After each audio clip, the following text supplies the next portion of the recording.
वैकुंठ भक्तीत बुडलो आकंठ सत नाचत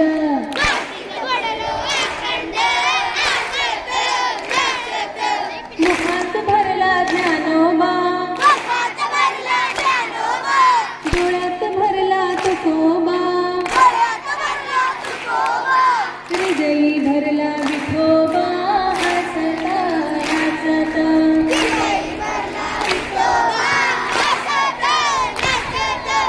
ठाई ठाई वारकरी अमृत अनुभव खरोखरी. स्वागतम. वैष्णवांचे घरी मांडीला पाहुणचार, नामाचा गजर अखंडित, अखंड नामस्मरण, संत संग, सदाचार, सेवा आणि सर्वांप्रती समभाव हा उन्नत उद्देश घेऊन येणारी ही आषाढी एकादशी. उद्याच आषाढी एकादशी आहे आणि त्या पर्वावर आज आपल्या शाळेमध्ये आपण दरवर्षीप्रमाणे कीर्तनाचा कार्यक्रम आयोजित केलेला आहे.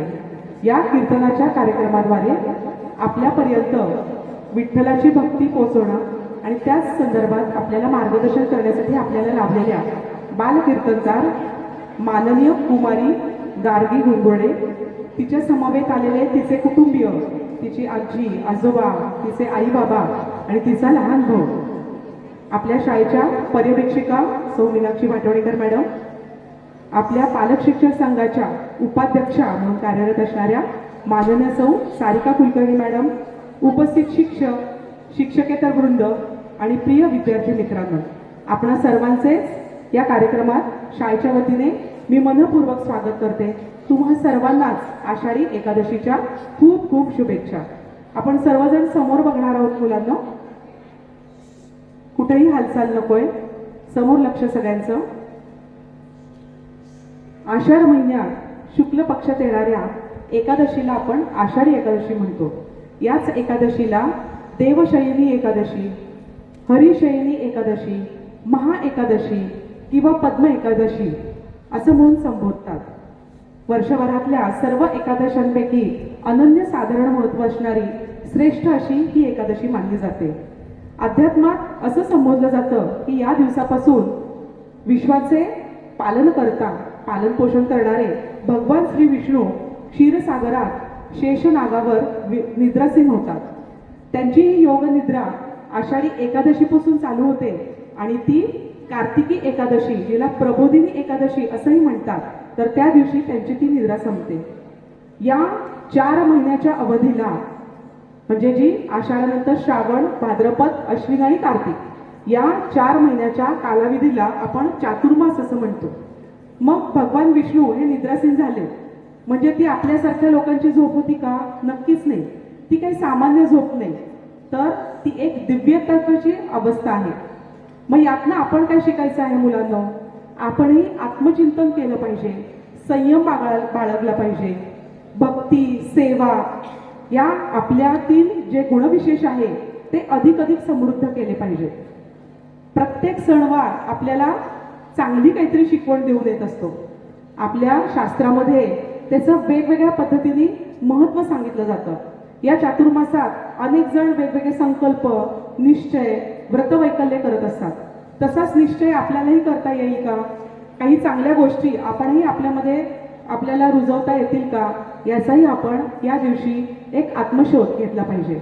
आषाढी एकादशीचं अजून एक सर्वात जास्त महत्त्व म्हणजे आपल्या पंढरीची वारी. विठ्ठल हा आपल्या महाराष्ट्राचा आराध्य दैवत आणि विठ्ठलाच्या दर्शनासाठी हे सर्व वारकरी संप्रदाय दिंडीच्या माध्यमातून पंढरीकडे प्रस्थान करत असतात. जसं देहूहून जगद्गुरू संत तुकाराम महाराजांची पालखी, आळंदीहून संत ज्ञानेश्वर माऊलींची पालखी, त्र्यंबकेश्वरहून संत निवृत्तीनाथांची पालखी, सासवडहून संत सोपानदेवांची पालखी, मुक्ताईनगरमधून संत मुक्ताईंची पालखी, पैठणमधून संत एकनाथांची पालखी, उत्तरेकडून संत कबीरांची पालखी आणि शेगावहून संत गजानन महाराजांची पालखी, अशा अनेक पालख्या महाराष्ट्राच्या कानाकोपऱ्यातून अखंड प्रवास करत, पायी चालत, विठ्ठलाचा नामगजर करत, ज्ञानबा तुकारामाचं नामस्मरण करत टाळ वाजवत, मृदुंग वाजवत, अखंड भजन गात, डोक्यावर तुळशी वृंदावन घेऊन विठ्ठलाच्या दर्शनासाठी अत्यंत असुसलेल्या मनाने ते प्रस्थान करत असतात. त्यांना रस्त्यामध्ये पाऊस लागतो, ऊन लागतं, प्रचंड वारा असतो, पण त्याची कुठलीही तमा न बाळगता केवळ विठ्ठलाच्या दर्शनाची आस मनात ठेवून हे सगळे वारकरी अगदी मनोभावे विठ्ठलाचं नामस्मरण करत पंढरीकडे रवाना होतात. तिथे उद्याच्या दिवशी सगळ्या पालखीची एकमेकांना भेट होते, सांस्कृतिक आध्यात्मिक आदानप्रदान होते आणि मग सगळे नंतर आपापल्या घरी पुन्हा रवाना होतात. हा उद्याचा अमृत सोहळा खरंच बघण्यासारखा असतो. तिथं जवळजवळ 8 ते 10 लाख भाविक एकत्र येतात, पण प्रत्येक जण नियमाने आणि शिस्तीने वागत असतो. ही त्यांच्यातली शिस्त, हे त्यांच्यातलं अध्यात्म, ही त्यांच्यातली सेवा आपणही मुलांना शिकली पाहिजे. आणि त्यानिमित्ताने आज आपण पुन्हा एकदा पंढरीच्या विठ्ठलाच्या दर्शनाला जाऊया. आपल्याला या दर्शनासाठी घेऊन जाणार आहे कुमारी गार्गी, जे आज आपल्याला आपल्या समोर कीर्तन सादर करणार आहे. तर मी गार्गीची आपणा सर्वांना थोडक्यात ओळख करून देते. कुमारी गार्गी कैलास घुंगुर्डे, सध्या ती ज्ञानप्रबोधिनी शाळेमध्ये इयत्ता 6वी मध्ये शिकत आहे आणि बालकीर्तनकार म्हणून तिची विशेष ओळख आहे. अगदी लहान वयापासून तिला कुटुंबातून म्हणजेच आजी आजोबा, आई बाबा यांच्याकडून भारतीय संस्कृतीचे, धर्माचे, अध्यात्माचे बालकडू मिळालेले आहेत. अत्यंत कठीण आणि क्लिष्ट स्तोत्र श्लोक बालपणीच तिला मुखोद्गत झालेले आहेत. भगवद्गीतेचे 18 अध्याय तिला तोंडपाठ आहेत.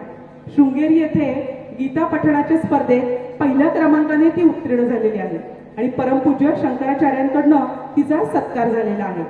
तिला पाठ असलेले श्लोक पुढील प्रमाणे आहेत.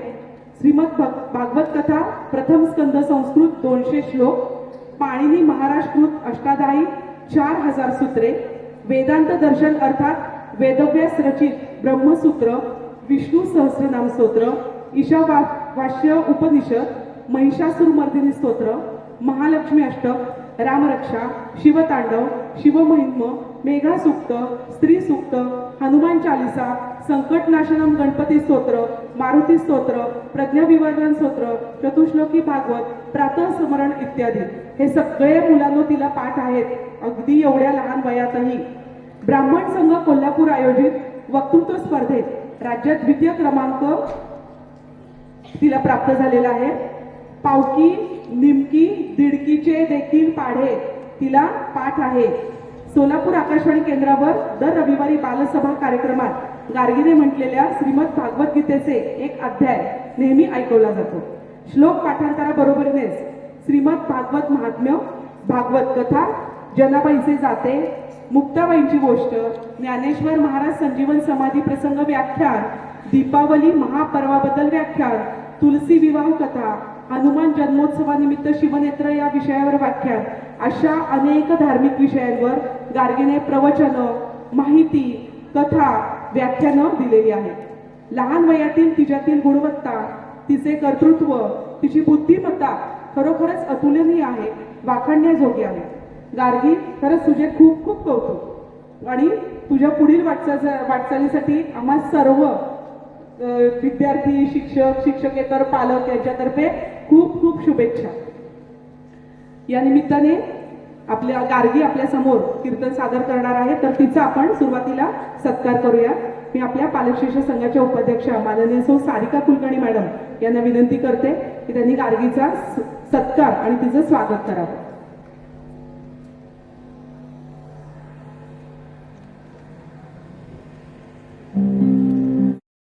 मानले जातात आणि असं मानलं जातं की त्यांनी फक्त रामरायाचीच भक्ती केली, पण असे नसून त्यांनी आपल्या साहित्य प्रकारात अनेक देवांना स्थान दिले आणि यापैकीच विठ्ठलावरती त्यांनी 2 सवाया केलेल्या आहेत आणि त्यातली ही सर्वात मुख्य सवाई जी दर बुधवारी सज्जनगडावरील गाभाऱ्यासमोर मांडली जाते, ती सवाई मी आज तुमच्यासमोर सादर करत आहे.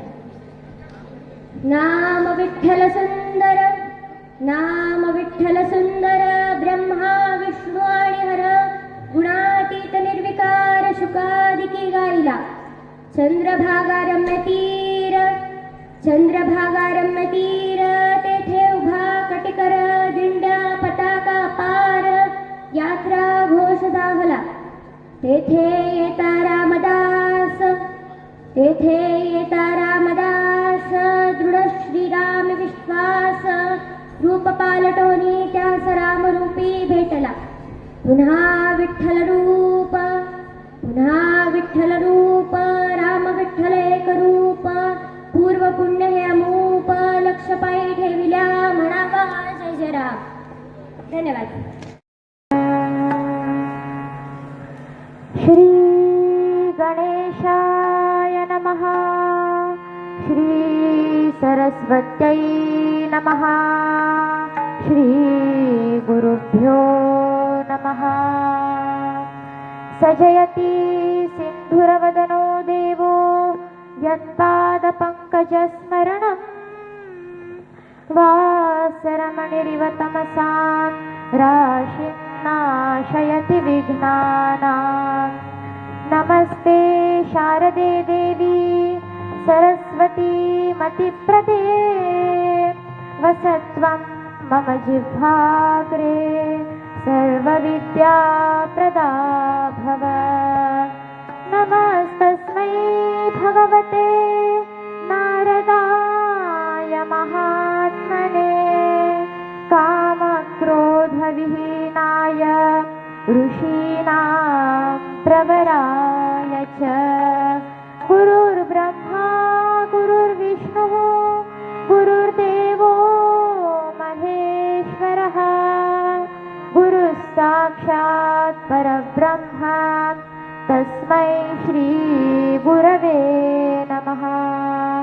समचरणसरोजं सान्द्रनीलाम्बुदाभं जघननिहितपाणिं मण्डनं मण्डनानां तरुणतुलसीमाला कन्धरं कञ्चनेत्रं सदयधवलहासं विठ्ठलं चिन्तयामि. ब्रह्मानन्दं परमसुखदं केवलं ज्ञानमूर्तिं द्वन्द्वातीतं गगनसदृशं तत्त्वमस्यादिलक्ष्यम्. एकं नित्यं विमलमचलं सर्वधी साक्षिभूतं भावातीतं त्रिगुणरहितं सद्गुरुं तन्नमामि. पंढरीनाथ भगवान की जय.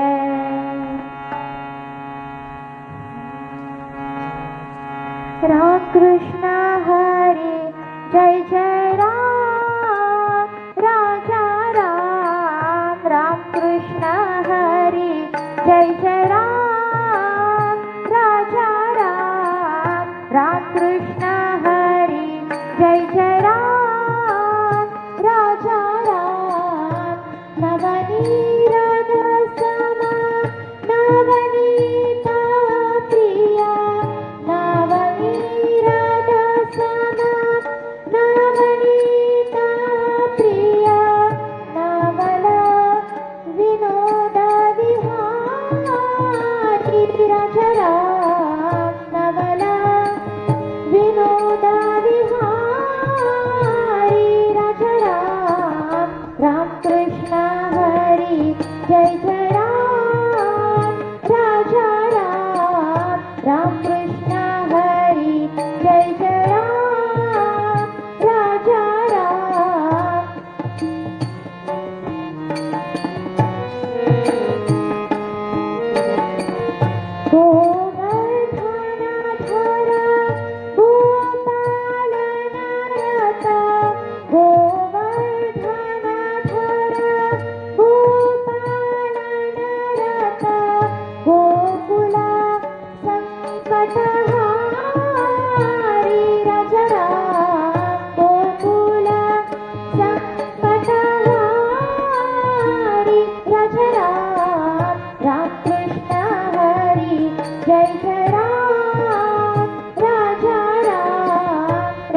राम कृष्ण हरी जय जय राम राजा राम.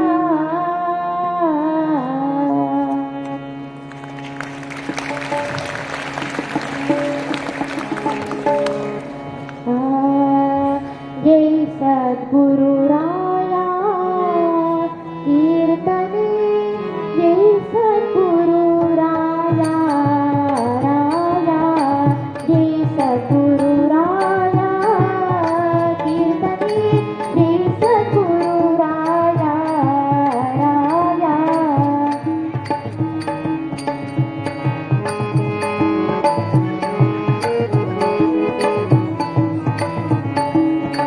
मतिमंदने काहीच लेणे मतिमंदने काहीच लेणे इच्छा तव गुण गाया कीर्तने इच्छा तव गुण गाया कीर्तने जय सद्गुरु राया राया जय सद्गुरु राया कीर्तने जय सद्गुरु राया राया.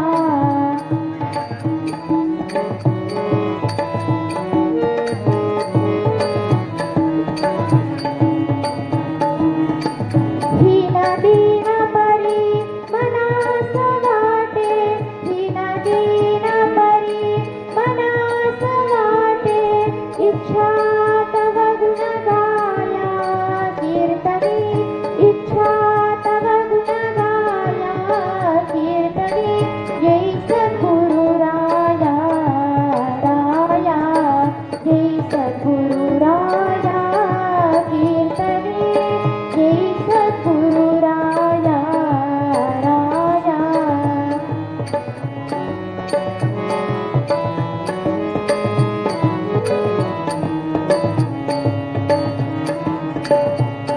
जनार्दन सद्गुरु ते विनवी जनार्दन सद्गुरु ते विनवी जनार्दन सद्गुरु ते विनवी निरंजनी चाराया कीर्तने निरंजनी चाराया कीर्तने जय सद्गुरु राया राया जय सद्गुरु राया कीर्तने जय सद्गुरु राया राया.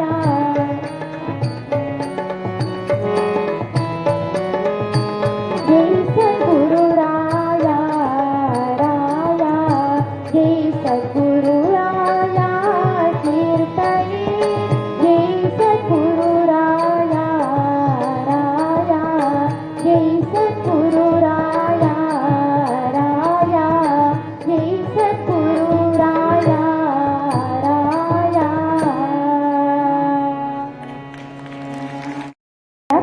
माझ्या पाठोपाठ सगळ्यांनी भगवंताचं नाव घ्यायचं. रघुपती राघव राजा राम पतित पावन सीताराम. बोला बोला.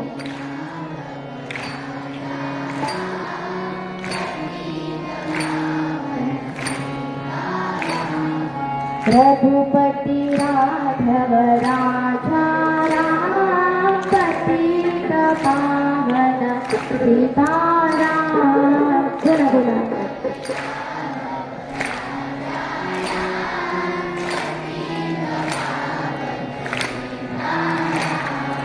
रघुपती राघव राजा राम पतित पावन सीताराम. बोला बोला. आवाज घ्या.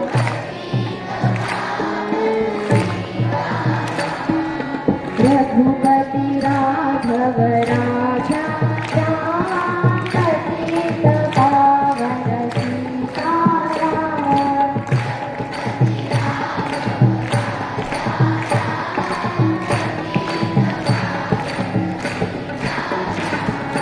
रघुपती राघव राजा राम पतित पावन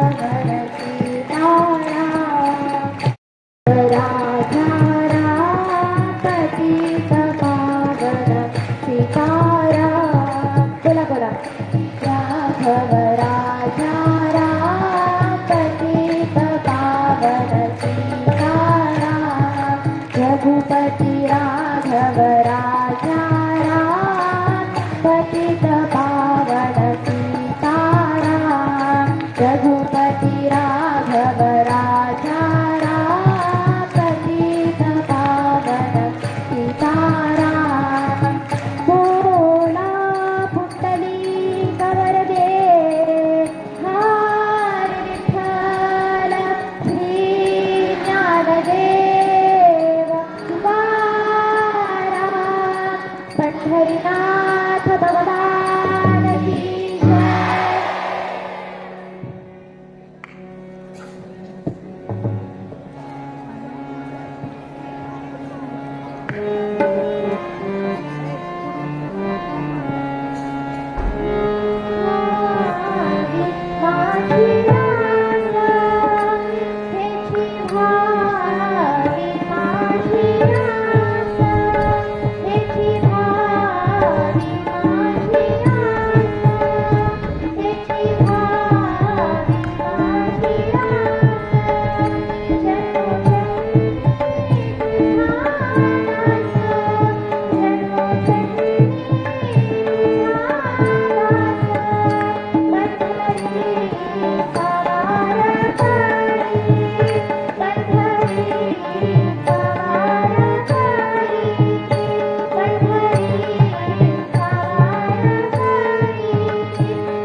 नारायण जगत्पते त्वदीये नावधानेन कथयिष्ये शुभा कथा श्रोता वक्ता सद्गुरु श्रीराम समर्थ श्रीराम समर्थ श्रीराम समर्थ जय जय रघुवीर समर्थ.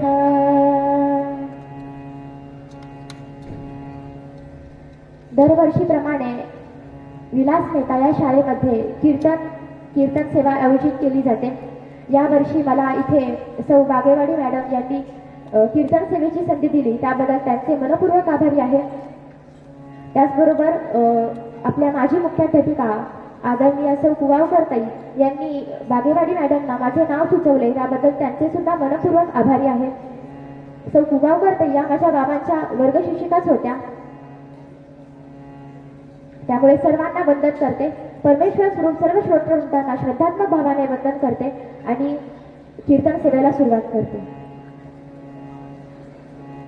जो संवाद साधतो, जे शब्द बोलतो, त्या शब्दांची उत्पत्ती कशी झाली, या शब्दांची उत्पत्ती कोणी केली, तर ते म्हणजे महर्षी पाणिनी.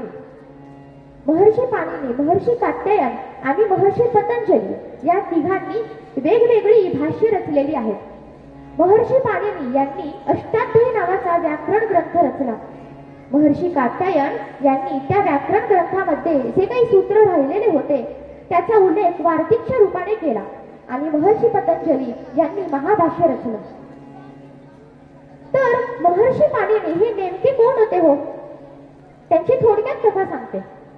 महर्षी पाणिनी हे लहानपणापासून कमकुवत बुद्धीचे होते. त्यांना त्यांच्या वर्गातले सगळे मुलं ध म्हणून चिडवायचे. एके दिवशी त्यांना त्याचा खूप राग आला आणि त्यांच्या मनात आत्महत्या करण्याचा विचार आला.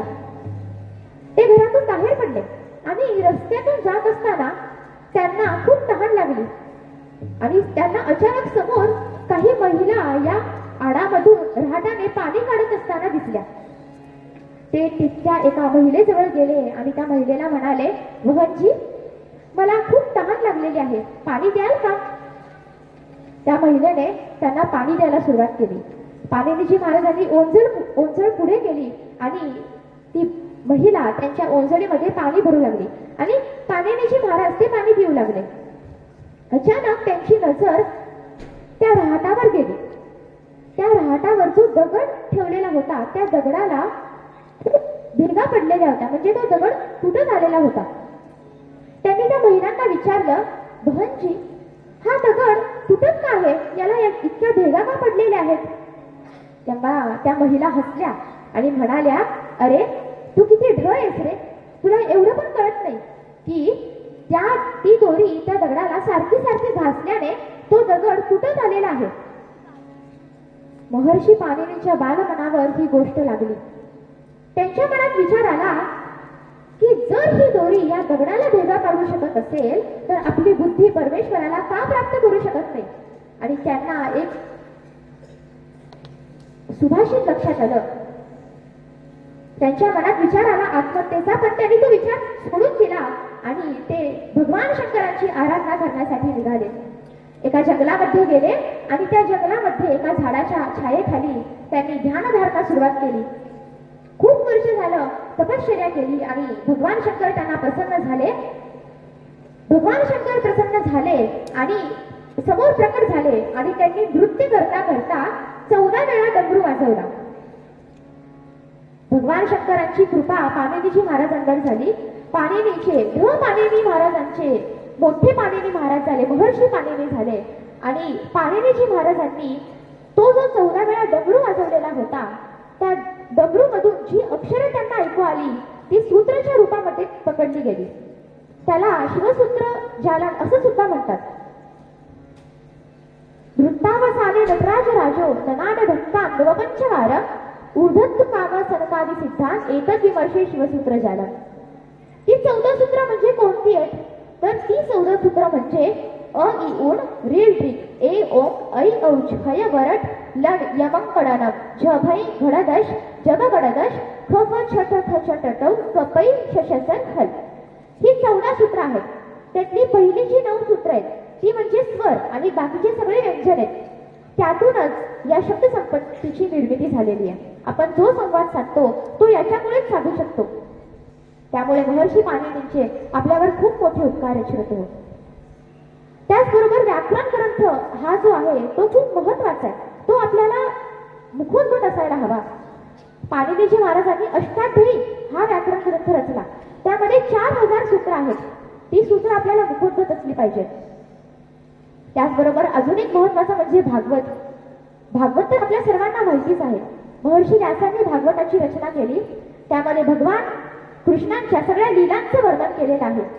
जन्मान दिसते तो वयादी तरतः चार्थेष्वभिज्ञ स्वरात तेने ब्रह्महृदाय आदि कवये मुह्यन्ति यत् सूरयः तेजो वारि वृदां यथा विनिमयो यत्र त्रिसर्गो पुरुषा धाम्ना स्वेन सदा निरस्तकुहकं सत्यं परं धीमहि. आता आपण मूळ अभंगाकडे वळूयात. प्रस्तुत अभंग हा तुकोबारायांचा आहे. तुकोबारायांनी भगवंताकडे एक सुंदर मागणं मागितलं. काय मागता तो महाराज पांडुरंगाकडे?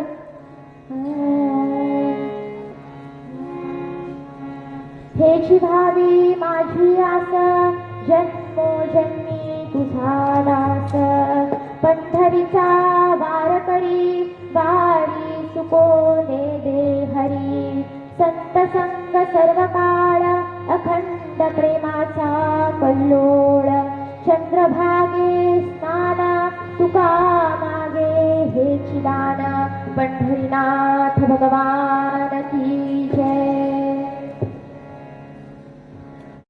परमात्म्याकडे म्हणजेच आपल्या उपास्य देवतेकडे अत्यंत देखणं मागणं मागितलं. मागणारा तेवढ्याच ताकदीचा आहे आणि देणारा सुद्धा तेवढ्याच ताकदीचा आहे. धन्य आणि जन्म आलो दास विठोबाचे झालो. महाराज म्हणतात की ज्या भगवंताचं दास्यत्व स्वीकारण्याकरिता अनेक संतांनी पुढाकार घेतला. भगवंता मला काय दिलं? अहो संत काही मागत नाहीत, त्यांना मागावं लागतच नाही. तुम्ही आम्ही भगवंताकडे गेलो तर आमची भली मोठी यादी तयार असते, त्याला मर्यादाच नाही. जसं की मुलांचं विद्यार्थ्यांचं मागणं काय असतं?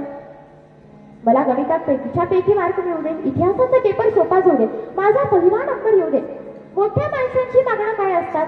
मुलाचं लग्न जुळू दे, मुलाला नोकरी मिळू दे, सुनबाई घरात येऊ दे. ज्याच्या त्याच्या पद्धतीने लिस्ट तयार असते, त्याला मर्यादाच नाही. पण संतांनी भगवंताकडे कधीच काही मागितलं नाही. तरी सुद्धा तुकोबरायांचं भगवंताकडे मागणं आहे, समर्थांचं रामरायाकडे मागणं आहे. कल्याण करी रामराया जनहित विवरी तळमळ तळमळ होतची आहे तुझ्या आठवूची सावरी दयाळा कल्याण करी रामराया. नामदेवांनी सुद्धा भगवंताकडे मागणं मागितलंय. अकल्प आयुष्य व्हावे तया अकुळा माझी या सकल हरीच्या दासा कल्पनेची बाधा नहो कोणी काळी ती संत मंडळी सुखी असो. अहंकाराचा वारा न लागो राजसा माझ्या विष्णुदासा भाविकांची तुका म्हणे तया असावे कल्याण जामुखी विधान पांडुरंग. गरज नसताना सुद्धा माऊलींनी भगवंताकडे मागणं मागितलं. विश्वाच्या कल्याणासाठी पसाय दान मागणं मागितलं. आता विश्वात नके देवे येणे वाक्यात नाही दोषावे तोषोनी बस द्यावे पसाय दान आहे जे खळांची व्यंकटी सांडो ते या 70 वीरती वाढो भूता परस्परे पडो मैत्र जीवांचे. गरज नसताना सुद्धा माऊलींनी विश्वात्मक भगवंताकडे विश्वाच्या कल्याणासाठी पसाय दानाचं मागणं मागितलं. जे स्वतःसाठी मागितलं जातं त्याला भीक म्हणतात, पण जे जगाच्या कल्याणासाठी मागितलं जातं त्याला मागणं असं म्हणतात. तुम्ही आम्ही भगवंताकडे देवाकडे प्रपंचातल्या सुखाची कामना करतो, भौतिक सुखाची कामना करतो, प्रापंचिक सुख घेऊन भगवंताकडे जातो. पण जीवाने जर परमात्म्याचे अखंड चिंतन केले तर भगवंत जीवाला काही न मागता सर्व काही देऊन टाकतो. एवढंच कशाला तर भगवंत जीवाला स्वतःलाही देऊन टाकतो. तुकाकडे त्याचा देव सर्व भार चालवी कामार होऊन या. अहो तो गडी व्हायलाही तयार आहे, पण भाव देता आला पाहिजे. संतांनी भगवंताकडे काही मागण्याकरिता कधीच नाव घेतले नाही, आर्थतेने धावा केला. तुकोबाराय भगवंताकडे गेले का हो मागायला?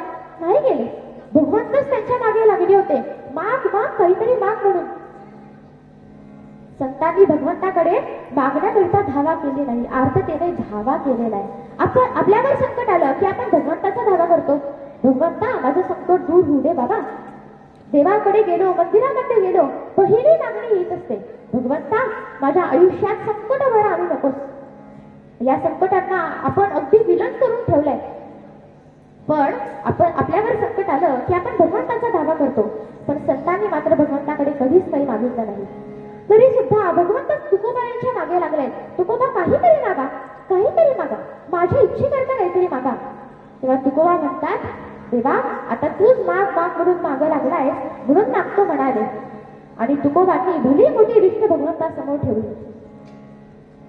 विश्वंभर बुवांपासूनची परंपरा होती, ज्या विश्वंभर बुवांसाठी साक्षात भगवंतानं देहू बाबा द्यावं आणि तिथे घराच्या मागे साक्षात मूर्ती मिळावी. विश्वंभर बुवांनी मंदिर स्थापन करावं, आपल्याला प्रसंग माहिती असेल. विश्वंभर बुवांनी भोजन उरकलं आणि बिछाण्यावर अंग टाकलं.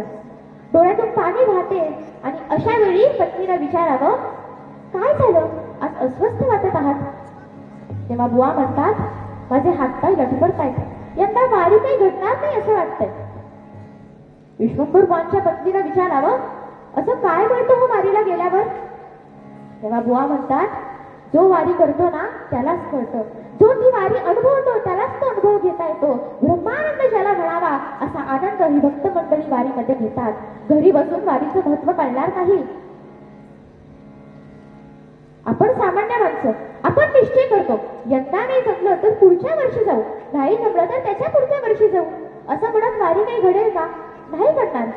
पण देहाची वारी नाही घडली तरी चालेल, पण मनाची वारी घडावी. सतत भगवंतांच्या सानिध्यात राहता यावं ही इच्छा आपल्या मनात असली पाहिजे. विश्वंभर बुवा म्हणतात यंदा वारी घडणार नाही म्हणून खूप वाईट वाटतंय. आणि असं म्हणतात त्यांचा डोळा लागला, ते झोपी गेले. पहाटेची वेळ होती आणि अशा वेळी पंढरीश परमात्मा त्यांच्या स्वप्नामध्ये हजर झाले आणि दृष्टांत दिला, बुवा तुम्हाला वारीला येता आलं नाही म्हणून काय झालं हो? उठा, मी देहूमध्ये आलेलो आहे, उठा. असं म्हणून बुवांना अमुक एक जागा सांगितली. बुवा काही मंडळींना घेऊन त्या जागेवर गेले, खटले, हाताने खणा म्हणाले, कुदळीने नको. माती बाजूला सारली आणि कोणीतरी मुद्दा म्हणून ठेवावी तशी विठ्ठल रुक्मिणीची मूर्ती तिथे सापडली.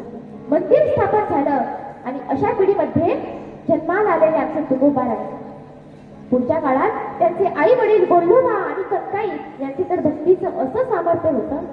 सावकारी होतीच, पण जेव्हा गोल्लोबा भगवंताला भेटण्यासाठी पंढरपुरामध्ये यायचे, भगवंताच्या समोर उभे राहायचे, तेव्हा भगवंतांनी काय करावं? कटेवर हात आहेत आणि मान खाली आहे. कोणाची? देवाची मान खाली आहे. तेव्हा रुक्मिणी साहेबांनी न राहून विचारावं, काय झालं, मान का खाली घालताय? तेव्हा पंढरीश परमात्मा म्हणायचे, अगं बघितलं नाही का, सावकार दारात आलाय आणि सावकार दारात आला की कर्जदारानं मान ही खालीच घालायची असती म्हणाले. खरं सांगायचं झालं तर या भक्त मंडळींचं माझ्यावरचं भक्तीचं ऋण कर्ज इतकं वाढत चाललंय की त्यातून उतराई व्हावी ना मला. यावर मोरोपंतांची एक आर्या आहे. ऋणतरी मुठ भरा पोहे त्याच्या व्याजात हे मन गरीती. ऋणतरी मुठ भरा पोहे त्याच्या व्याजात हे मन गरीती. मुदलात मुक्ती देणे, मुदलात मुक्ती देणे ही कोण्या सावकारीची रीती. रामा रामा रामा हरे हरे रामा रामा रामा रामा सीतापते रामा रामा रामा रामा हरे हरे रामा रामा रामा रामा सीतापते रामा रामा रामा रामा रघुतमा रामा रामा.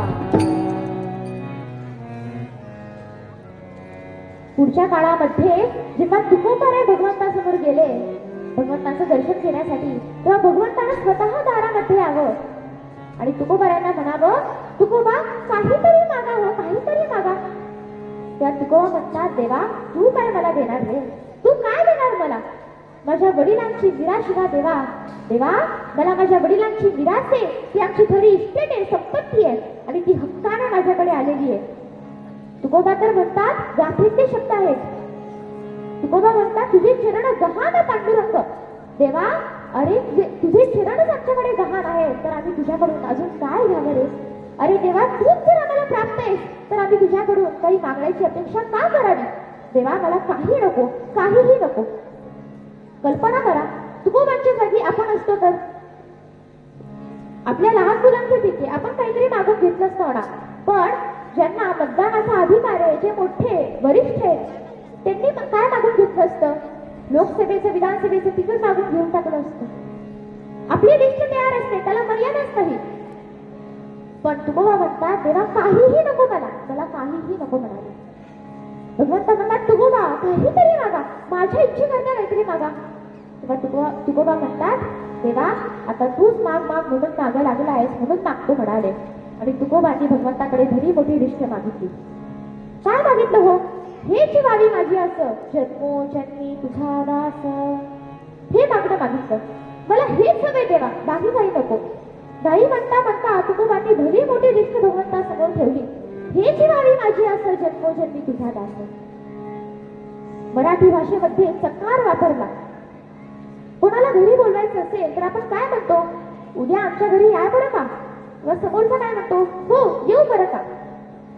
जेव्हा आपण निश्चयाने बोलतो, ठामपणे बोलतो की उद्या आमच्या घरी यायचंच बरं का, तेव्हा समोरचा काय म्हणतो, हो हो येऊच, येणारच, हा निश्चय सकारामध्ये व्यक्त होतो. त्यामुळे तुकोबा म्हणतात की देवा मला हेच हवंय, हेच व्हावी माझी असं, जन्मोजन्मी तुझा दास आहे. देवा मला तुझं दास्यत्व दे, मला तुझा दास बनव, प्रत्येक जन्मामध्ये मला तुझं दास्यत्व मिळावं, ही इच्छा भगवंताकडे व्यक्त केली. दास्य भक्ती. आता इथे गंमत काय पहा, मोठे संत पुरुष, सिद्ध पुरुष मुक्तीसाठी तळमळतात. प्रापंचिक जीवाचं अंतिम लक्ष काय आहे, तर मुक्ती. जीव हा मुक्तीसाठी तळमळत असतो. पण इथे तुकोबारायांसारखे संत तर म्हणतात की देवा मुक्ती नको, न लगे मुक्ती घेऊन संपदा संत संत देई सदा. मुक्ती नको देवा, मुक्ती नको. ही साधक अवस्थेतली अवस्था आहे, ही एक वृत्ती आहे. तुकोबास पुढे म्हणतात, याचसाठी केला ठास शेवटचा दिस गोड व्हावा, तुकापणे मुक्ती पडलेली नवरी दिस चार खेळी गेली. मुक्ती नको म्हणाले, मुक्ती नको. वास्तविक पाहता जन्ममृत्यूच्या फेऱ्यामध्ये अडकणं हे दुःखाला कारण आहे ना. या भवसागरातून सुटावं यासाठीच तर आपल्या जीवाची तळमळ असली पाहिजे. अध्यात्मातील हे अंतिम लक्ष आहे. शंकराचार्य आकृतून म्हणाले, या भवचक्रात हा मानवी देह किती अडकतो हो, पुनरपि जननम पुनरपि मरणम पुनरपि जननी जठरे शयनम इह संसारे बहुदुस्तारे कृपया पारे पाहि मुरारे भज गोविंदम गोविंदम भज मूढमते भज गोविंदम गोविंदम भज मूढमते. पुनरपि जन्म पुनरपि मरणम या चक्रामध्ये आम्ही अडकलेलो आहोत. जन्म घेणे लागे वासनेच्या संगे. ही वासना आम्हाला पुन्हा पुन्हा जन्म घ्यायला भाग पाडते. त्यामुळे तुकोबांना हे काय माहिती नव्हतं का हो. तुकोबा म्हणतात पुन्हा पुन्हा जन्माला यावं ही इच्छा भगवंताकडे व्यक्त केली. त्यांना काय माहिती नव्हतं का या जन्ममृत्यूच्या फेऱ्यामध्ये अडकणं ही दुःखाला कारण आहे म्हणून. भगवंताकडे इच्छा व्यक्त केली. का असं मागणं मागितलं हो. म्हणाले, देवा मला तुझ्यापासून वेगळं ठेवू नकोस, मला तुझ्या सोबतच ठेव, मला तुझा दास बनव म्हणाले. असं का मागणं मागितलं हो. कारण तुकोबांना जन्ममृत्यूच्या फेऱ्यापेक्षा दास्य भक्ती हे जास्त महत्वाचं वाटतं. या जन्ममृत्यूच्या फेऱ्याच्या दुःखापेक्षा दासत्वाचं सुख कित्येक पटीने महाराजांना मोठं वाटतं. त्यामुळे तुकोबा म्हणतात, हे शिवावी माझी असं, जन्मोजन्मी तुझा दास. दास्य भक्ती ही नवविधा भक्ती मधली एक श्रेष्ठ भक्ती आहे. श्रवण भक्तीपासून भागवतकार सुरुवात करतात. श्रवणम कीर्तनम विष्णुस्मरणम पादसेवनम अर्चनम वंदनम दास्यम सख्यम आत्मनिवेदनम. दास्य भक्तीला अत्यंत महत्त्व आहे श्रोते हो. यामध्ये भगवंत आणि भक्ताचं नातं हे मालक आणि नोकराचं आहे. अध्यात्माचं हे अंतिम लक्ष आहे. याचा उल्लेख खूप ठिकाणी केलेला आहे. खूप संतांनी याचा उल्लेख आपल्या ग्रंथामध्ये केलेला आहे. ही दास्य भक्ती स्वीकारत असताना फक्त कर्मेंद्रियच नाही, ज्ञानेंद्रियच नाही, तर कर्मेंद्रिय, ज्ञानेंद्रिय, मन आणि बुद्धी यासह भगवंताची शरणागती आहे. यासह भगवंताची समर्पण करायचं आहे. समर्थांनी याचा उल्लेख आपल्या वाङ्मयात केलेला आहे. जगी धन्य तो दास सर्वोत्तमाचा, प्रभूचा रामायाचा लाडका दास कोण असावा, कसा असावा, याचा उल्लेख समर्थांनी आपल्या वाङ्मयात केला आहे. म्हणून तुकोबा म्हणतात, हे शिवावी माझे असं, जन्मोजन्मी तुझा दास. दास्य भक्ती, दास्यत्व, दासोह ही एक वृत्ती आहे श्रोते हो, ही एक अवस्था आहे. तुकोबा म्हणतात की ही एक अवस्था, ही अवस्था मला प्राप्त करून घ्यायची आहे, या अवस्थेमध्ये मला राहायचंय. आता आपण दास्य भक्ती एकदा स्वीकारली की भगवंत त्यामध्ये काम करायला सुरुवात करतो. भगवंताला चोरी करण्याची सवय आहे. लहानपणापासून तो चोर आहे. लोण्याची चोरी करतो, भक्तांच्या चित्ताची चोरी करतो आणि मग या शब्दामध्ये भगवंत काम करायला सुरुवात करतो. काय करतो बघा, तर दासोह या शब्दामधला दा चोरून घेतो. मग काय उरतं, दा चोरून घेतल्यावर काय उरतं, तर सोहम. म्हणजेच दासोहम पासून सुरू झालेली आपली भक्ती ही कुठपर्यंत जाऊन पोहोचते, सोहम पर्यंत जाऊन पोहोचते. म्हणजेच वासुदेवं तत्वहा, मी ते वासुदेवं तत्वहा. भगवंत म्हणतात, ईश्वरं सर्वभूतानां हृद्देशेऽर्जुन तिष्ठति भ्रामेव सर्वभूतानि यंत्रारूढानि मायया. विश्वव्यापक अस्तित्व तर आहेच हो, विश्वव्यापी सर्वभूतानां परमात्मा. तुकोबाच म्हणतात, याच्यासाठी केला ठास, मला इथंच राहायचंय म्हणाले. पण दास्यत्व स्वीकारण्याआधी मला द्वैतात राहायला आवडेल. नको आता स्थिती नको ब्रह्मभागिनी भक्त तू देव ऐसे करी, असं तुकोबारे म्हणतात. मला या द्वैतामध्ये राहायला आवडेल. म्हणून तुकोबांनी सांगितलंय की मला प्रत्येक जन्मामध्ये तुझ्या दास्यमध्ये, प्रत्येक जन्मामध्ये तुझा दास बनव, हेच व्हावी माझी असं जन्मोजन्मी तुझा दास. दास्य भक्तीमध्ये काही नियम आहेत आणि याच नियमांमधला एक नियम म्हणजे अनन्य भाव. अनन्य श्रेयाना त्याग. इतर कुठल्याही आश्रयाचा त्याग करणं म्हणजे अनन्य भक्ती होय, अनन्य भाव होय. आता हा अनन्य भाव कसा असावा? आपण काय करतो? वेगवेगळे देव घेतो. सोमवारी महादेव, मंगळवारी गणपती, बुधवारी पांडुरंग, गुरुवारी दत्त, शुक्रवारी देवी, शनिवारी मारुती किंवा शनिदेव यांना जातो. रोज रोज देव बदलतो. उपासना ही देव बदलण्याकरिता नाहीये, आम्हाला समजण्याकरिता आहे. काय करायचं? वाट चुकलेली आणि माणसं आहोत, पण आपल्याला योग्य मार्गावर आणतात ते म्हणजे आपले संत. म्हणून तुकोबा म्हणतात ही जी हवी माझी असं जन्मोजन्मी तुझ्यापासून. तुकोबांना बाकीचे देव नाही का दिसले? शंकरांचं दासत्व स्वीकारावं म्हणलं तर यांनीच त्यांना डोक्यावर घेतलंय. त्यामुळे माझ्या भगवंताचा मोठेपणा इतका आहे की भक्तांना मारलेली लाच सुद्धा वत्सलांचन भूषण म्हणून मिळवतो. त्यामुळे याच देवाचं दासत्व स्वीकारावं म्हणून तुकोबा म्हणतात ही जी हवी माझी असं जन्मोजन्मी तुझ्या दास. अजून काय मागितलं हो? तिसऱ्या चरणात महाराज म्हणतात संत संग सर्व काळ अखंड प्रेमाचा कल्लोळ, अखंड संतांचा संग दे, माया दे, जिव्हाळा दे. समर्थ म्हणतात खरी तृप्ती, खरा विश्राम तुम्हाला पाहिजे असेल ना तर संत संघात जावा म्हणाले. संत संग द्या. संतांच्या गावी प्रेमाचा सुकाळ नाही, तळमळ दुःख देश. त्यानंतर तिसऱ्या चरणात महाराज म्हणतात पंढरीचा वारकरी वारी चुकवणे दे हरी. म्हणाले पंढरीचा वारकरी म्हणून म्हणाले मला, पण माझी काय हुशार असतात दहा संत, माझी वारी चुकणार नाही ही जबाबदारी तुझी. आणि शेवटच्या चरणात महाराज म्हणतात चंद्रभागे स्नान तुका मागे हेची दान.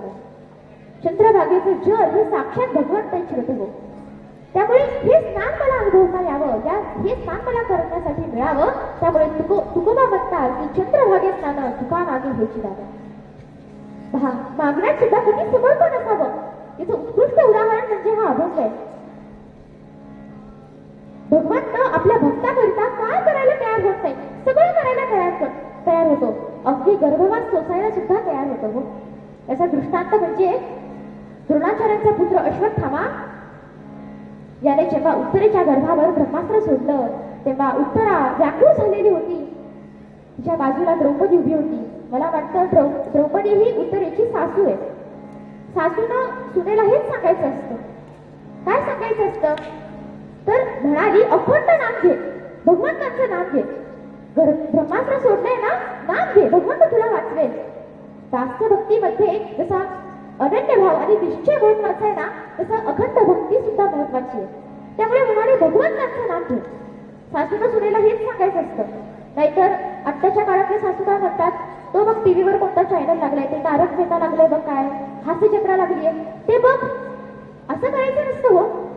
म्हणायचं असतं मी पण माळ घेते, तू पण माळ घे, भगवंतांचं नामस्मरण कर, भगवंतांचा जप कर. इथं द्रौपदी उत्तरेला हेच सांगतेय भगवंतांचं नाम घे, भगवंताचा धावा कर.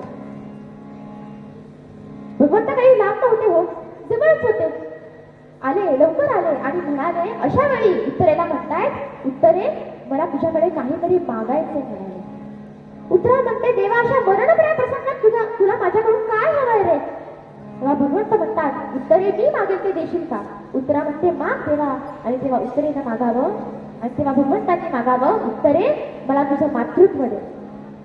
भगवंतांना काही गर्भात प्रवेश करणं अशक्य होतं का हो? शक्यच होतं.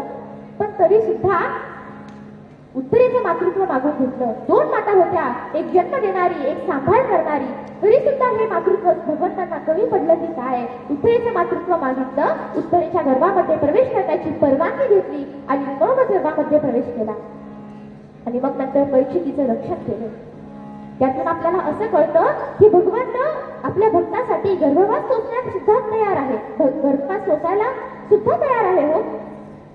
यदा यदा हि धर्मस्य ग्लानिर्भवति भारत अभ्युत्थानम धर्मस्य तदात्मानं सुजानहं परित्राणाय साधूनां विनाशाय च दुष्कृतां धर्म संस्थापनार्थाय संभवामी युगे युगे. म्हणून प्रत्येक जन्मामध्ये प्रत्येक युगामध्ये भगवंत का जन्म घेतो, प्रत्येक युगामध्ये भगवंत का गर्भवास सहन करतो, तर तुमचं आमचं दुःख दूर करण्याकरिता, तुम्हा आम्हाला कळण्याकरिता हा अभंग आहे. आणि म्हणूनच दास्य भक्तीचा हा मूळ आशय घेऊन पूर्वरंगाच्या मूळ अभंगामध्ये जगद्गुरु संतश्रेष्ठ तुकोबाराय सांगतात,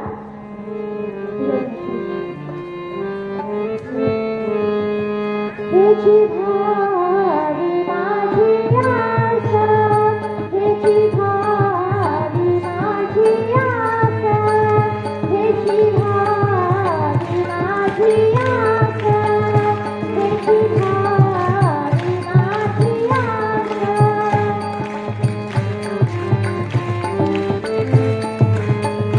हेची भावी माझी आशा, जन्मोजन्मी तुझ्या दासा, जन्मोजन्मी तुझ्या दासा, पंढरी तारा तारी, पंढरी तारा तारी, पंढरी तारा तारी.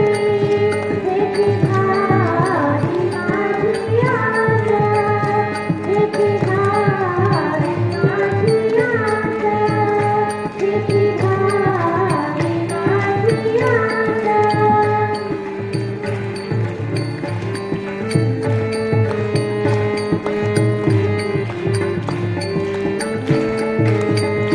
हेची भावी माझी आशा, जन्मोजन्मी तुझ्या दासा, जन्मोजन्मी तुझ्या दासा, जन्मोजन्मी तुझ्या दासा.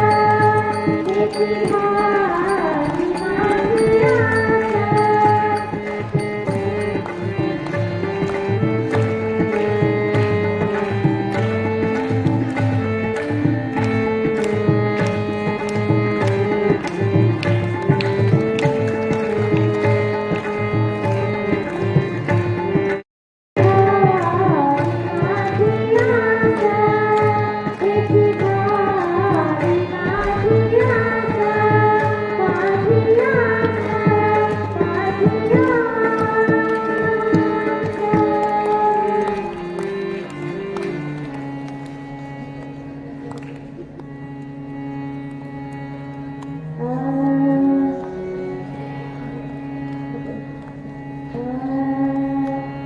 कीर्तनाच्या पद्धतीप्रमाणे थोड्या वेळ हरिनामाचा विचार करूया आणि त्यानंतर उत्तर नावाकडे वळूया. या अभंगाला अनुसरून एक छोटीशी कथा सांगणार आहे. सर्वांनी हाताने छान ताळी वाजवायची, मुखाने भगवंतांचे गोड नाम घ्यायचे. माझ्या पाठोपाठ भजन करूयात. रंग रंग पांडुरंग, रंग विठ्ठला,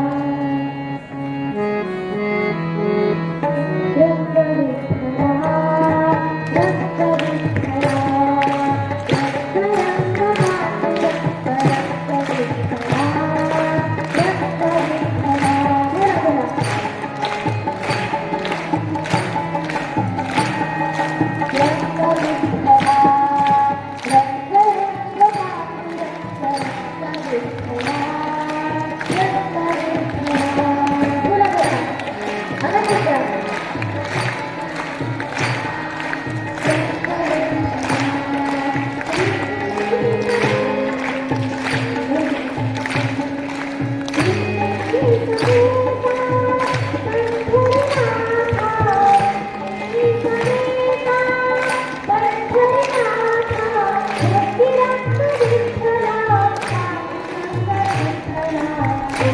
विठ्ठला, रंग विठ्ठला.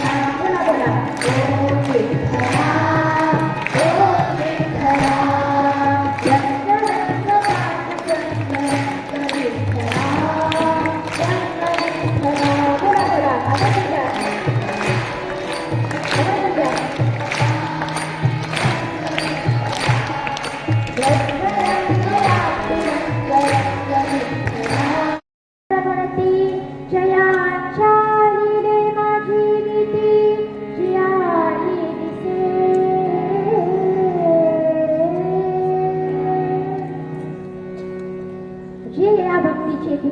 ते कैवल्या ते परवते सरमरती जयांच्या लिहिले माझी नीती जियाने दिसे.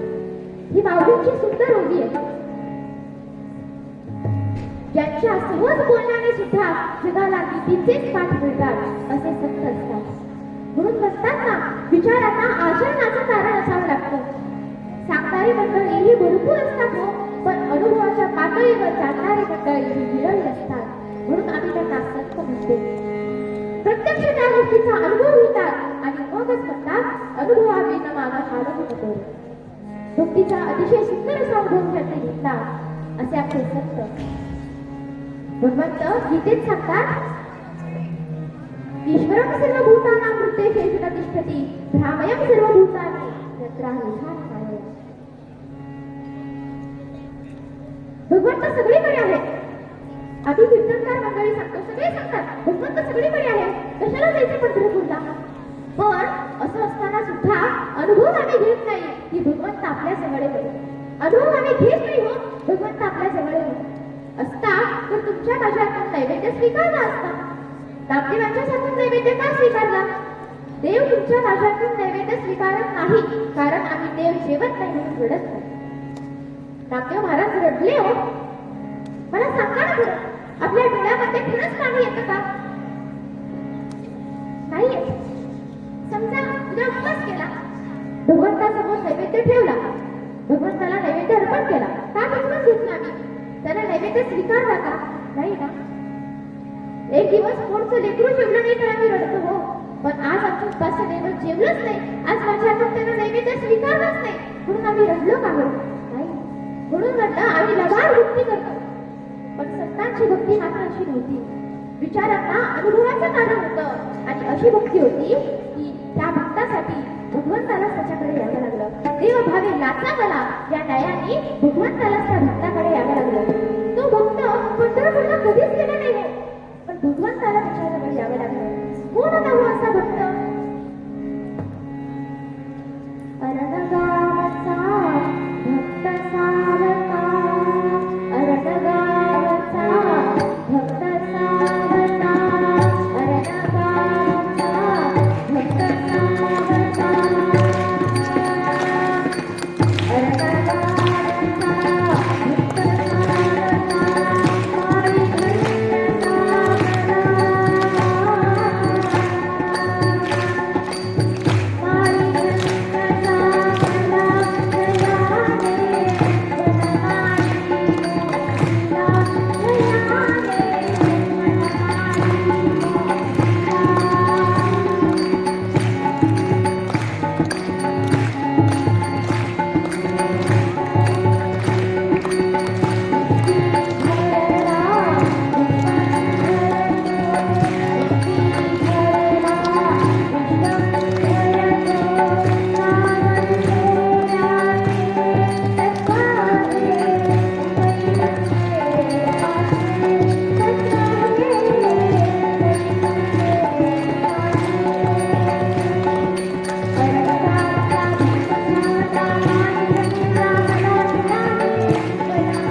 पंढरपुरापासूनच काही अंतरावर असणारं अरणखिंडी नावाचं गाव आणि त्या गावचे हे संत सावता माळी. भक्तीचा अतिशय सुंदर असा अनुभव त्यांनी घेतलेला होता. यत् करोषि यदस्नासि यत् जीवोषि तदासि यत् तपस्यसि कौन्तेय तत्पुरुषं वदन्. आपण जे जे कर्म करतो त्या प्रत्येक कर्मामध्ये भगवंत भाव, प्रत्येक कर्मामध्ये भगवंताचं अस्तित्व अनुभवावं. हजारो शेकडो वारकरी पंढरपूरला जातात, वारी करतात, पण हे सावतोबा मात्र पंढरपूरला कधीच गेले नाही. कपाळाला गोपीचंदनाचा टिळा आहे, गळ्यामध्ये तुळशीची माळ आहे, अखंड विठ्ठल विठ्ठल नामस्मरण आहे, पण पंढरपूरला मात्र कधीच गेले नाही. का हो? कारण जे कर्म केलं त्या प्रत्येक कर्मामध्ये भगवंत पाहिला, प्रत्येक कर्मामध्ये भगवंताचं अस्तित्व अनुभवलं. जळी स्थळी पाठी पाशाने प्रत्येक कर्मामध्ये भगवंत आहे असं अनुभवलं. असा अनुभव आपण सावतोबांनी घेतला. बरोबर तर सांगतात भूजन्मतेज समीरक रविशशी काठ्यादिकी असे धरला स्थिर अक्षर त्यापैकी अभगा जो जगतात्मा दशांगुणी उरला. हा भक्तीचा अतिशय सुंदर असा अनुभव त्यांनी घेतला असे आमचे सावतोबा. काय व्यवसाय होता हो? माळी होते. सुंदर मळा फुलवलेला होता. पांडुरंगाच्या भक्तीचा तो मळा.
असा भक्तीचा सुंदर असा अनुभव ज्यांनी घेतला असे आमचे सावतोबा.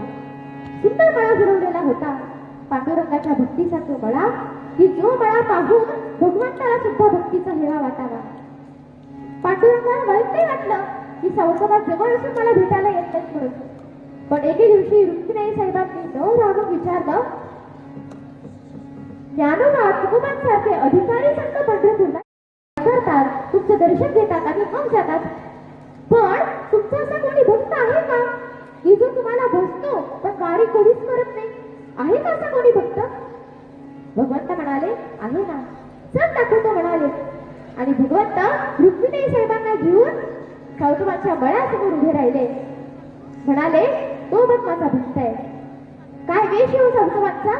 अक्कल का धोतर, कपाळाला गोपीशंकराचा टिळा, डोक्यावर मुंडाचं, गळ्यामध्ये तुळशीची माळे, अखंड विठ्ठल विठ्ठल नामस्मरणे. सुंदर मळा फुलवलेला होता. फळे, फुले, धान्य, रोपे असे सगळे त्या मळ्यामध्ये होते. हिरवागार मळा फुलवलेला होता.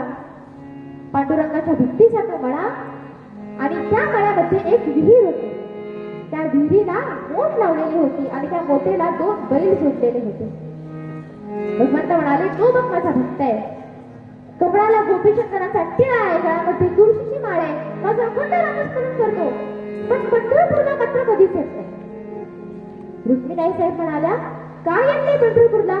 ज्ञानोबा तुकोबांसारखे अधिकारी संत येतात, वारी करतात, पण तुमच्या या भक्तामध्ये असं काय वेगळेपण आहे की हा पंढरपूरला येतच नाही? भगवंत म्हणतात, अगं बघ तरी. श्रोते हो, दुपारची वेळ होती आणि सावतोबांची पत्नी सावतोबांसाठी जेवण घेऊन आलेली आहे. डोक्यावर भाजी भाकरीचं टोपलं आहे, हातामध्ये पाण्याच्या तांब्या आहेत आणि सावतोबांसाठी जेवण घेऊन मळ्यामध्ये आलेली आहे. शेतकऱ्याच्या घरचे जेवण हो, साधी चटणी भाकरी खाल्ली तरी अमृताची चव आहे त्याला. शेतकऱ्याच्या घरचे जेवण हॉटेलमध्ये जेवणाची चव नाही बरं का. साधी चटणी भाकरी खाल्ली तरी अमृताची चव आहे त्याला. आणि मस्त आंब्याच्या झाडाखाली बसलेत. आत्ताचा काळ, आधुनिक काळ, या सगळ्यापासून आपण खूप दूर झालेलो आहोत. प्रेम नाही, ममता नाही, जिव्हाळा नाही, माया नाही, एकत्र बसून जेवण नाही. पूर्वीच्या काळात जेवणारे बसून जेवायचे, वाटणारे वाकून आग्रह करून वाढायचे, घ्या अजून घ्या, पोटभर खावा असे शब्द खाली पडायचे.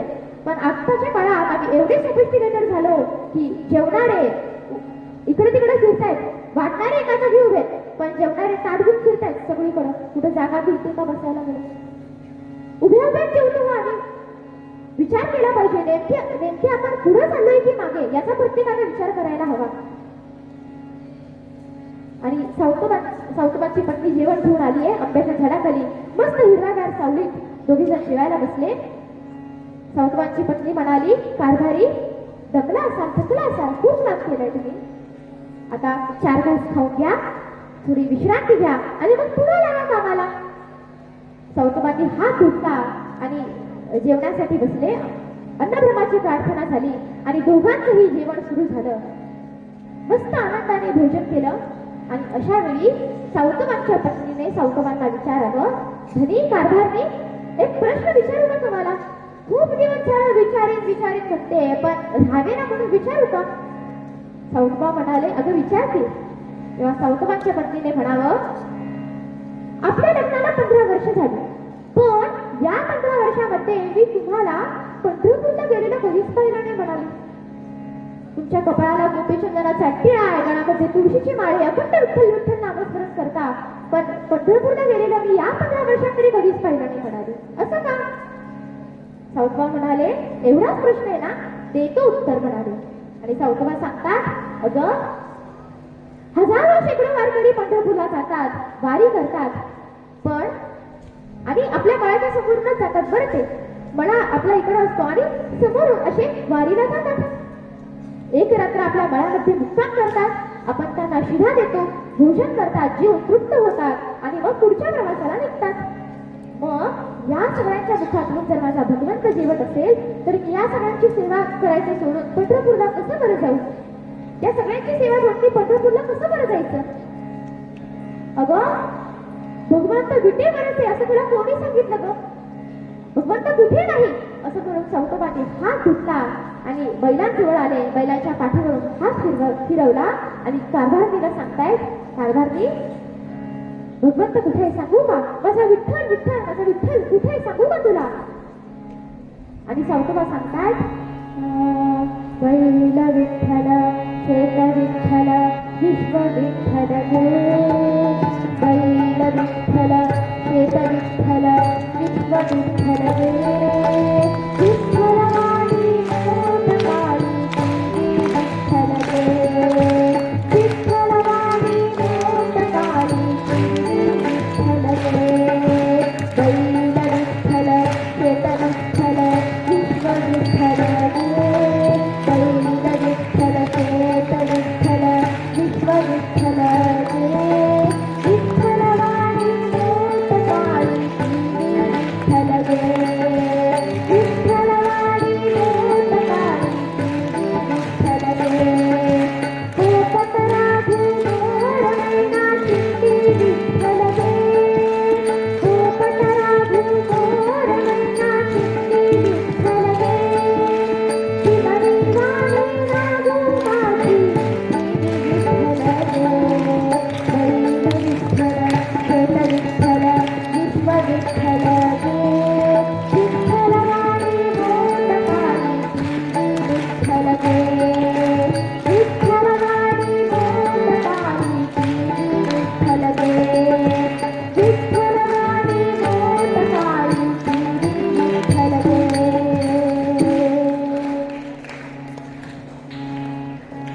वृक्ष विठ्ठल वेली विठ्ठल कारभारने काय सांगू? वेली वाणी सुखच विठ्ठल आहे, शिमणी वाणी नागू आपली ती बी विठ्ठल आहे. सावतबांच्या मुलीचं नाव नागू होतं बरं, म्हणजेच नांगिता होतं. आपली नागू ती बी विठ्ठल स्वरूप असेल. मला सगळं विठ्ठलच दिसतंय, तर मग पंढरपूरला जायची काय गरज आहे? आणि अशा त्यांच्या गप्पा सुरू असताना त्यांची 8 वर्षांची नागू म्हणजे नांगिता धावत आली, दुडदुड धावत आली आणि सावतबांच्या गळ्याला मिठी मारली. या दोघांचा संवाद रुक्मिणी साहेबांनी ऐकला. रुक्मिणी साहेबांना त्यांच्या प्रश्नाचं उत्तर मिळालं. भगवंत म्हणाले, रुक्मिणी तुला तुझ्या प्रश्नाचं उत्तर मिळालं का? हो म्हणाल्या आणि समाधानाने पुन्हा परत त्या पंढरपुरामध्ये. इकडे नांगिता धावत आली आणि आपल्या बाबांच्या गळ्याला मिठी मारली. म्हणाली, बाबा आत्ता तुम्ही पांडुरंगाविषयी काही बोलत होता का? पांडुरंगाविषयी काही गप्पा काढत होता का? मी खरं सांगू का तुम्हाला? त्या आपल्या शेजारच्या मळ्यातल्या मैत्रिणी आहेत की नाही, तर त्या ना यंदाच्या आषाढी एकादशीला पंढरपूरला चालले. बाबा आपण पण जाऊयात का हो पंढरपूरला, आपण पण जाऊयात का पंढरपूरला. सौतमाचा प्रश्न पडला, जे तत्वज्ञान पत्नीला समजावून सांगितलं ते या लहान लेकराला कसं बरं सांगावं. पण अधिकार होता, उपदेश करणं ही संतांची धारणा होती.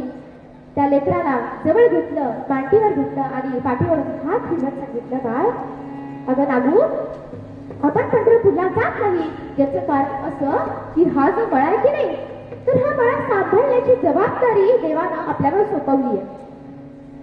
हा मळा सांभाळण्याची जबाबदारी आपल्यावर सोपवली आहे. तुला तुझ्या एखाद्या मैत्रिणीनं एखादी वस्तू दिली तर ते सांभाळणं तुझं काम आहे की नाही. त्याचप्रमाणे या मळ्याचा मालक पांडुरंग, या पूर्ण मळ्याचा मालक आहे पांडुरंग. भगाशमध्ये हो आपण सगळं माझं माझं माझं करतो, येणाऱ्या पाहुण्याला आयतीत बसून फिरवतो, म्हणतो ते झाड दिसतंय ना तिथपर्यंत सगळं माझं, सगळं माझं. ती धरती माता आपल्यावर हसते हो, म्हणते याचा आधा सुद्धा हेच म्हणायचा, याचा पंजा सुद्धा हेच म्हणायचा, याचा वडील सुद्धा हेच म्हणायचा, हा पण हेच म्हणतोय. आपण सगळं माझं माझं करतो, एकूणच काय सगळं माझं माझं करतो. पण इथे साधुबा म्हणतात की या सगळ्या मळ्याचा मालक पांडुरंग आहे. त्या लेकराला समजेल असं भाषेत सांगतायत. नागूला विचारावं, बाबा मालक आहे मग कधी येत नाही खंडणी वसूल करायला, काम कसं चालू आहे ते बघायला कधीच येत नाही मळ्यामध्ये. तू बोलावलं तर तो नक्की येईल. तो भक्त वत्सल ग, तो भक्ताचा धावा ऐकतो. तू बोलावलं तर तो नक्की येईल नागू. आणि आता मात्र या लेकरानं मनावर घेतलं. नवमीचा दिवस होता.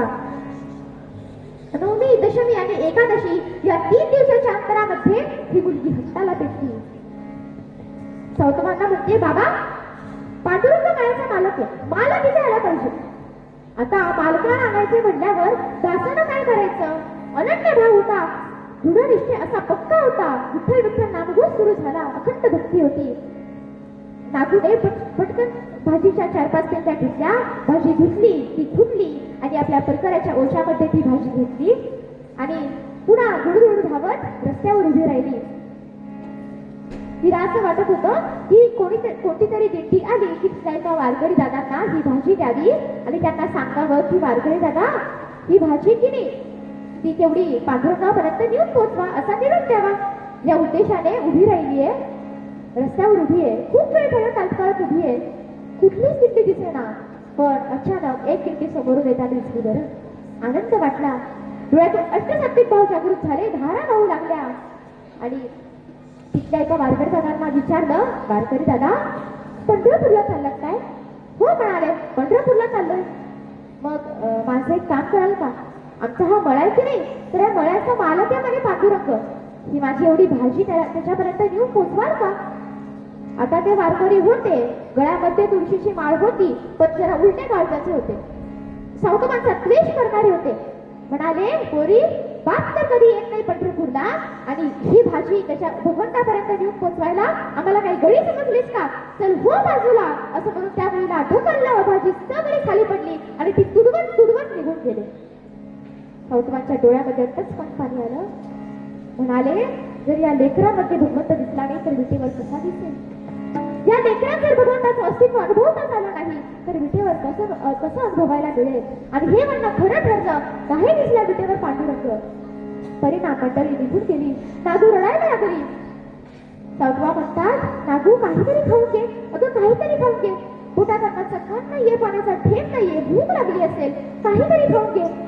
नागू म्हणते, नाही, पांडुरंग जोपर्यंत येत नाही, मळ्याचा मालक जोपर्यंत येत नाही तोपर्यंत अन्नाचा कण आणि पाण्याचा थेंब घेणार नाही.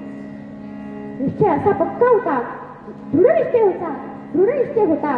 9मीचा दिवस संपला, 10मीचा दिवस उजाडला, पण तरी सुद्धा लेकराच्या पोटात अन्नाचा कण नाही, पाण्याचा थेंब नाही. सावतवा व्याकुळ झाले. पुन्हा एकदा दुसऱ्या दिवशी सकाळी उठली आणि परकराच्या औषामध्ये भाजी घेतली आणि पुन्हा रस्त्यावर जाऊन उभी राहिली, कुठली दिंडी येते का बघायला. आता मात्र भक्त वत्सल भगवंतांचं मन खेळावलं. नाही बघवलं ही भक्ताची तळमळ. आणि साक्षात भगवंत वारकऱ्याच्या वेशामध्ये काही दिक्पालांना घेऊन समोर उभे राहिले, हातात मृदुंग घेतलाय आणि आपलंच नाव आपल्याच मुखाने घेतायत. जय विठ्ठल जय हरी विठ्ठल जय विठ्ठल जय हरी विठ्ठल. बोला बोला आवाज येऊ द्या. जय विठ्ठल जय हरी विठ्ठल जय विठ्ठल जय हरी विठ्ठल.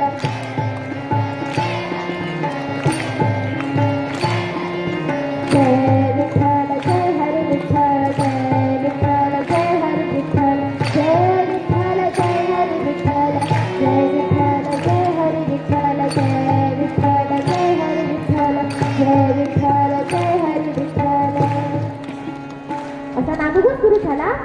भगवंत आले आणि नागू भगवंतांना म्हणाली, वारकरी दादा पंढरपूरला चाललात काय? हो बाळा पंढरपूरला चालले. पण माझी एवढी भाजी याच्यापर्यंत घेऊन पोचवाल का? अहो हा मळा आहे की नाही, तर मळ्याचा मालक पांडुरंग आहे. माझी भाजी नेऊन पोचवता का हो? स्वतः ब्रह्मांड नायकांनी तिच्या हातातून ती भाजी घाली आणि म्हणावं, अगं भाजी दिलीस पण भाजी बरोबर काहीतरी निरोप असतो. आहे का असं काही निरोप? नागूला इतका आनंद झाला. ती म्हणाली, अहो वारकरी दादा तुम्ही किती चांगले आहात हो, किती दयाळू आहात, अगदी आमच्या पांडुरंगासारखेच आहात म्हणाली.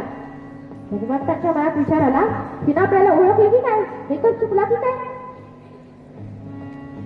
भगवंत म्हणाले, काही विरोध आहे का? असेल तर सांग, मी भगवंतापर्यंत घेऊन पोहोचवतो. नागू म्हणाली, देवा वारकरी दादा विरोध एवढाच आहे की ही भाजी मग पोचवा आणि पांडुरंगाला म्हणावं कधीतरी ये मळ्यामध्ये, काम कसं चालू आहे ते बघ, मालक आहेस ना, कधीतरी ये म्हणा मळ्यामध्ये. आणि परिणाम मंडळी निघून गेली. नागू नाचायला लागली, भगवंत येणार, सगळ्यांना सांगू लागली भगवंत येणार, मळ्याचा मालक येणार. 3 दिवस झालं, नवमी दशमी एकादशीचा दिवस उजाडला. 2 दिवस झाले उपवास केलेल्या मुलीने अन्नाचा कण नाही, पोटात पाण्याचा थेंब नाही. सावटवांना बघवलं नाही, बाळाला मांडीवर घेतलं आणि भगवंताचा धागा करण्यास सुरुवात केली. भगवंताची करुणा भागली, देवा तू तिला शब्द देऊन गेलायस, मी तिला शब्द दिलाय की भगवंत येतो म्हणून, आणि तू तिला शब्द देऊन गेलायस की येणार आहे म्हणून. तुला तुझा शब्द पाळावा लागेल देवा, तुला तुझा शब्द पाळावा लागेल. इकडे पंढरपुरामध्ये आषाढी एकादशीचा दिवस सगळ्या वारकऱ्यांची गर्दी जमली आहे. नामदेवांचं कीर्तन वाळवंटात रंगलेलं आहे, चंद्रभागेच्या वाळवंटात रंगलेलं आहे. नाचून कीर्तनाचे रंगीन ज्ञानदीप लावूचे या नयाने नामदेव महाराज कीर्तनाला उभे आहेत. चंद्रभागेच्या वाळवंटामध्ये कीर्तन रंगलेलं आहे आणि अशा वेळी असताना सगळे कीर्तनात दत्त झालेत. पण अधिकारी संत होते. पांडुरंगाच्या मूर्तीकडे बघितलं, लक्षात आलं मूर्ती दिसत होती पण मूर्तीतलं चैतन्य दिसेना. मूर्तीतलं चैतन्य गायब झालं, चैतन्य दिसेना हो. अधिकारी संतांना कळावं पांडुरंग गेला कुठे. कोण सांगेल पांडुरंग कुठे ते? नामदेव महाराज म्हणतात, सखा फिरळा ज्ञानेश्वर नाव्याचा तो शिधार. आमचे ज्ञानोबारे सांगू शकतात की भगवंत कुठे ते. मी ज्ञानोबांना विचारावं आणि त्यांनी सांगावं की भगवंत कुठे सांगू का? म्हणाले, कधी न येणाऱ्या भक्ताकडे गेले म्हणाले. जो भक्त पंढरपूरला कधीच येत नाही त्याच्याकडे भगवंत जाऊन बसले. इकडे भगवंत आधीच पोचलेले होते. नागूला म्हणत होते, नागू काहीतरी खा, मी आलेलो आहे, अगं बघ तरी. स्वतः भगवंताने नागूच्या मुखामध्ये पाणी घालावं, स्वतः भगवंतानं नागूच्या मुखामध्ये पाणी घालावं आणि म्हणावं, नागू अगं बघ तरी. नागूनं डोळे किलकिले करून बघावं. म्हणाली, देवा निरोप नीट पोचला नाही वाटतं, एकटेच कसे आलात? रुक्मिणी साहेब कुठे? असा चुकीचा निरोप तुम्हाला कोणी पोचवला? अगं भगवंत म्हणाले, अगं कुठली रुक्मिणी आणि कुठलं काय, माझ्या मागे चोर लागलेत म्हणाले. कारण ते सगळे संत येत होते ना, माझ्या मागे चोर लागलेत, अहो मला कुठेतरी लपवा. सव्वा म्हणतात, भगवंता माळ्यावर जाऊन बसता का? नाही म्हणाले, शोधून काढतील. मग मळ्यात जाता का? नाही म्हणाले, शोधूनच काढतील. मग भगवंता कुठे लपवू? म्हणाले, देवा माझ्या हृदय व्यतिरिक्त तुम्हाला लपवायला दुसरी कितीच जागा नाहीये. आणि कथा आम्हाला सांगते की सौतवांनी छाती चिरली आणि त्यामध्ये भगवंताला प्रतिष्ठित केलं. या सगळ्या कोड्याचा अर्थ आम्हाला जनाबाई सांगतात. हृदयबंदी खाना केला आती विठ्ठल कोंडेला. तुकोबाराई घोडा सोडवतात, साठविला हरीची ही हृदय मंदिरी, त्यांची शरडी येर झाला सुफळ व्यापार. या कर्मेंद्रिय ज्ञानेंद्रिय मन आणि बुद्धी या सगळ्यांचा नांगर केला आणि त्या नांगराने जमीन सुपीक केली आणि त्यामध्ये सिंहासन तयार केलं आणि त्यामध्ये भगवंतांना प्रतिष्ठित केलं. अशा सावतमांच्या हृदयामध्ये भगवंत विराजमान झाले. इकडे सगळे संत आधी सावतमांच्या गळ्यामध्ये सावतमांना म्हणाले, सावतमा आम्हाला माहिती आहे की पांडुरंग इथे चाललेला आहे. कुठे आहे पांडुरंग, कुठे आहे भगवंत? सावतमा विनवणी करतायत, देवा या हो, आता नाही या बाहेर, देवा या ना. सगळ्या संतांनी विनवण्या कराव्या, नागूसहित सगळ्यांनी विनवणी केली आणि भगवंत प्रकट झाले. निराकार तो निर्गुण ईश्वर, कसा प्रगटला कसा विटेवर, उभय ठेविले हात कटीवर, उभय ठेविले हात कटीवर, पुतळा चैतन्याचा कानडा राजा पंढरीचा, कानडा राजा पंढरीचा, कानडा राजा पंढरीचा. असे भगवंत प्रकट झाले आणि सावतमांना म्हणतायत, सावतमा काहीतरी मागा माझ्याकडे. सावतमा म्हणतात, देवा खरंच काही नको, खरंच काही नको देवा म्हणाले. पण सावतमा म्हणतात, देवा खरंच काही नको. पण तरी सुद्धा भगवंत म्हणतात, सावतमा माझी इच्छा ऐकली मागा. आणि तेव्हा सावतमांनी मागितलं जे पुढच्या काळामध्ये तुकोबारायांनी मागितलं. आणि म्हणूनच मूळ भंगामध्ये जगद्गुरु संतश्रेष्ठ तुकोबाराय म्हणतात, धीरज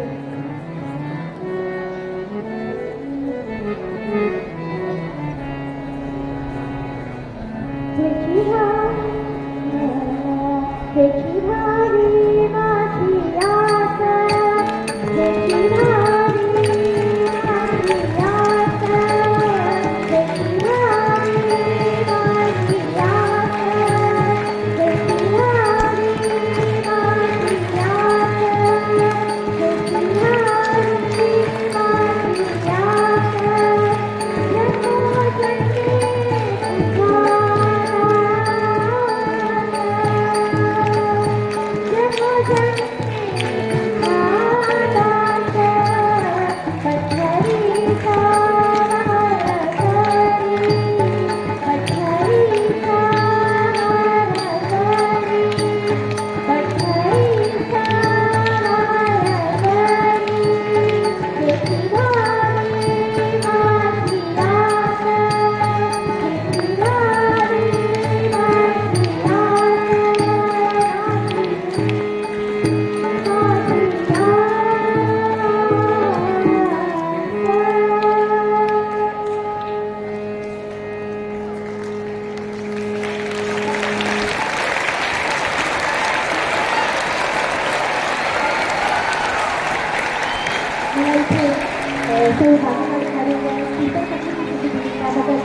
मनपूर्वक आभारी आहे. त्याचबरोबर आपण सर्व माझ्या मित्रपत्रिकेने माझे मित्र मनपूर्वक सेवा केले त्याबद्दल आपले सुद्धा मनपूर्वक आभारी आहे. त्याचबरोबर इतर पालक शिक्षक वगैरे सर्व यांचे सुद्धा मनपूर्वक आभारी आहे. त्याचबरोबर मला लाभलेले उत्तम साथीदार म्हणजे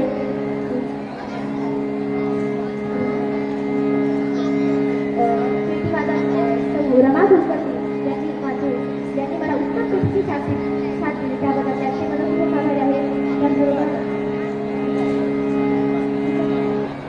त्याबरोबर तबला वादक ओंकार पुजारी दादा यांनी सुद्धा मनपूर्वक मला तबला वादक साथ दिली त्याबद्दल त्यांचे आभारी आहे.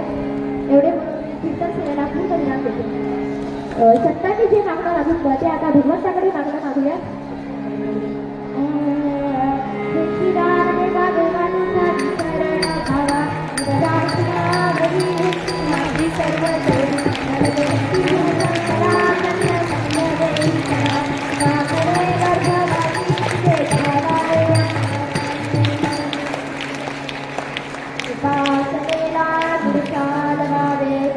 देव संतान सदा नमावे सत्कर्मयोगी